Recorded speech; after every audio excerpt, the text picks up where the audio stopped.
Hello दोस्तों, हम फिर आ गए थे कहानी केयरिंग हस्बैंड, जिसको लिखा है श्रेया जी ने और उसका क्रेडिट भी इन्हीं को रहता है। सो दोस्तों, हमारे इस कहानी के पूरे पूरे एपिसोड नंबर 128 हो चुके हैं। हम देखते हैं अगली कहानी में क्या होता है। शुरू करते हैं कहानी का एपिसोड नंबर 129 और देखते हैं कहानी में क्या होता है। कबीर और श्रेया एक दूसरे को बहुत डीपली किस कर रहे थे। जब श्रेया सेटिस्फाई हो गई तो उसने कबीर को छोड़ दिया। तो कबीर अपनी आवाज़ में बोला, क्या बात है, आज तो मेरी बीवी को बहुत प्यार आ रहा है। वहीं कबीर की बात सुनकर श्रेया अपने छोटे छोटे हाथों से कबीर को मारते हुए बोली, आप कितने बुरे हो, जब देखो मुझे परेशान करते रहते हो। ये सुनकर कबीर ने श्रेया के हाथों को पकड़ लिया और उसे किस करते हुए बोला, अब अब तक तुम्हें देखा कहाँ है वाइफी, परेशान करना कहते किसे हैं। बहुत ही जल्द तुम्हें पता चलेगा कैसा लगता है जब मैं तुम्हें असल में परेशान करूँगा। वहीं कबीर की बात सुनकर श्रेया को ऐसा लग रहा था कि जैसे अभी धरती फट जाए और उसमें समा जाए। वहीं श्रेया को इस तरह शर्माता देख कबीर बोला, वाइफी तुम कब तक ऐसे ही मुझसे शर्माओगी। अब मैंने तुम्हारा सब कुछ तो देख लिया है और तुम्हें भी मेरा। कबीर की बात सुनकर श्रेया की आंखें और बड़ी हो गईं और उसने जल्दी से कबीर के मुंह पे हाथ रख दिया, क्योंकि उसकी इतनी हिम्मत नहीं थी कि वो कबीर की पूरी बात सुन सके। वहीं ये देख कबीर ने फिर आगे कुछ नहीं किया, बस श्रेया को गले लगा लिया और श्रेया ने भी जल्दी से अपना छोटा सा सिर कबीर की छाती में छुपा लिया।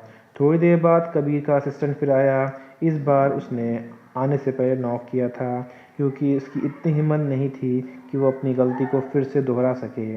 वो अंदर आया और टेबल पे कुछ डिशेस रख के बिना कुछ बोले वहाँ से चला गया। ये देख कबीर श्रेया को अपनी गोद में उठा लेकर इधर ले आया और सोफे पे लेकर के बैठ गया। फिर उसने श्रेया की तरफ देखा, जो ललचाई नज़रों से पेस्ट्री की तरफ देख रही थी। श्रेया को इस तरह देख कर कबीर के होठों के कोने थोड़े से मुड़ गए। फिर उसने श्रेया को अपने बाजू में बैठाया। ये देखकर श्रेया का मुंह बन गया और वापस कबीर की गोद में बैठ गई और कबीर को घूरने लगी और घूरते हुए बोली, हब्बी आपको पता है ना मुझे आपकी गोद में बैठना कितना पसंद है। ये सुन कबीर को बहुत खुशी हुई और उसने ये बात अपने चेहरे पे शो नहीं होने दी।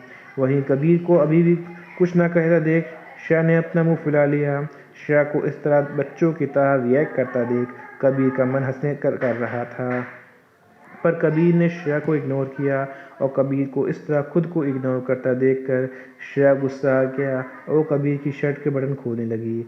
वहीं कबीर बस ध्यान से श्रेया को देख रहा था, पर उसने कुछ कहा नहीं, जो कर रही थी करने दिया। वहीं श्रेया के बटन खोला और उसे गर्दन पर जोर से काट लिया। उसके बाद उसने कबीर गर्दन की तरफ देखा, जहां उसने काटने की वजह से पूरा लाल पड़ चुका था। ये देख के श्रेया के चेहरे पे एक बहुत ही बड़ी मुस्कान आ गई। फिर उसने कबीर को इग्नोर किया और अपना केक खाने लगी। वहीं कबीर ने घूर कर श्रेया को देखा और बोला, तुम आजकल कुछ ज़्यादा ही डेयरिंग नहीं हो गई हो ना वाइफी। ये सुनकर श्रेया केक खाते हुए बोली, हब्बी ये सब मैं आपसे ही सीखा है। ये सुनकर फिर कबीर ने श्रेया को घूरा और कुछ नहीं कहा। उसे देख के बहुत अच्छा लगा कि जब श्रेया वो इस तरह उससे खुल के बात करती थी। फिर उसने श्रेया को देखा, जो मज़े से अजीब अजीब सा चेहरा बना के केक खा रही थी। श्रेया इस समय बहुत सी क्यूट हरकतें कर रही थी और श्रेया को इस तरह देखकर कबीर का मन कर रहा था कि वो श्रेया को ही निकल जाए। फिर उसने श्रेया को गाल पर ज़ोर से बाइट किया और कबीर का ऐसा करने से श्रेया ने उसे घूर के देखा, पर कुछ कहा नहीं। ऐसे ही कबीर श्रेया को परेशान करता रहा। थोड़ी देर बाद श्रेया वहाँ से चली गई, क्योंकि कबीर के पास अभी बहुत सारा टाइम था। वैसे कबीर थोड़ा और टाइम श्रेया के साथ स्पेंड करना चाहता था, पर उसका काम भी तो इम्पोर्टेंट था। इसलिए उसने मन मार के श्रेया को वहाँ से भेज दिया, क्योंकि उसे पता था कि श्रेया अगर यहाँ रुकी तो वो अपने काम पर फोकस नहीं कर पाएगा। वहीं दूसरी तरफ एक सुनसान सड़क पर दूर दूर तक कोई नज़र नहीं आ रहा था। हर जगह घोर सन्नाटा पसरा हुआ था। उस सन्नाटे में एक आदमी डोरे अपनी डोरे जा अपने अपनी डोरे जा रहा था। भागने के कारण उसकी सांस फूल रही थी। वो भी बिना रुके दौड़ रहा था और बीच पीछे पलट पलट के देख भी रहा था। उसका पूरे शरीर पे चोटों के निशान थे, जिसमें से खून भी निकल रहा था। वो आदमी भी भागे जा रहा था और अपनी किस्मत को कोस रहा था। तभी अचानक से वहाँ पर बहुत बड़ी बहुत सारी बहुत सारी गाड़ियाँ आ गईं और गाड़ियों की आवाज़ सुनकर वो आदमी डर गया और वो तेज़ी से भागने लगा। पर तभी उस बहुत सारे लोगों ने उसे घेर लिया। अपने सामने इतने सारे लोगों को देखकर वो बुरी तरह से डर गया।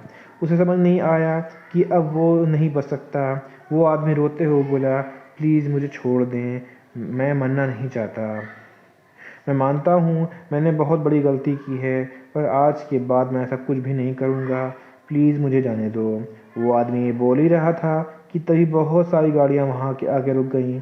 उन गाड़ियों में से लगभग 15 से 20 लोग और निकले और सबने एक जैसे कपड़े पहन रखे थे।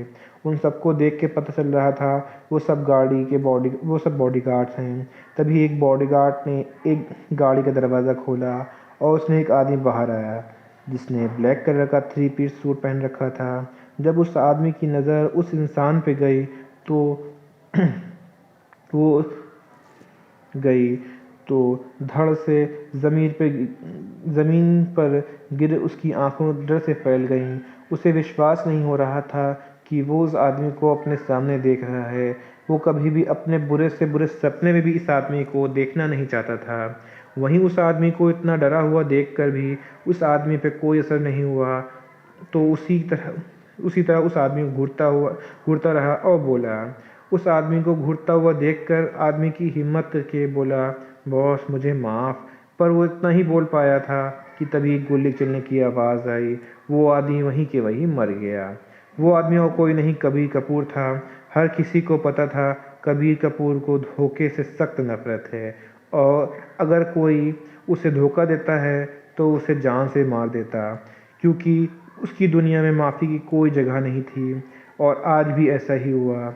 इस आदमी ने पैसे की लालच में आकर कंपनी के कुछ इम्पोर्टेंट इन्फॉर्मेशन किसी दूसरी कंपनी को बेचने की हिम्मत की थी। वो इन्फॉर्मेशन बेच पाता उससे पहले ही कबीर के आदमियों ने उसे पकड़ लिया था। कबीर बोला, ये बात हर जगह फैला दो, उसके साथ भी ऐसा ही होगा जो इस आदमी के साथ हुआ। अगर किसी ने मुझे डबल क्रॉस करने की हिम्मत की, ये बोल के वहाँ से चला गया। उसके जाने के बाद कबीर के बॉडीगार्ड ने सब कुछ साफ कर दिया और वो भी वहाँ से चले गए। उन लोगों ने ये सब बहुत ही प्रोफेशनल तरीके से किया था, जैसे उनका ये रोज़ का काम हो। उन्हें कबीर का ये रूप देख कोई हैरानी नहीं हुई, क्योंकि कबीर इससे भी बहुत ज़्यादा खतरनाक था। वो सब अपने सपनों में भी कबीर को धोखा देने के बारे में नहीं सोच सकते थे, क्योंकि किसी को भी इस तरह तिल तिल के मरना नहीं था। क्या होगा सबका रिएक्शन जब इस बारे में सबको पता चलेगा। यहीं पे कहानी का एपिसोड नंबर आपका 129 कंप्लीट होता है। सो दोस्तों, आपको एपिसोड नंबर 129 कैसा लगा हमें कमेंट करके ज़रूर बताइएगा। कहानी का कोई ऐसा अंश, ऐसा भाग जो आपको समझ में ना आया हो, आपको अटपटा लगा हो, तो भी हमें कमेंट करके ज़रूर बताइएगा। कहानी अच्छी लगी तो उसको लाइक कीजिएगा, शेयर कीजिएगा, चैनल को सब्सक्राइब करिएगा ताकि आपको हमारे आने वाली अगली वीडियो अब तक आसानी से पहुंच सके।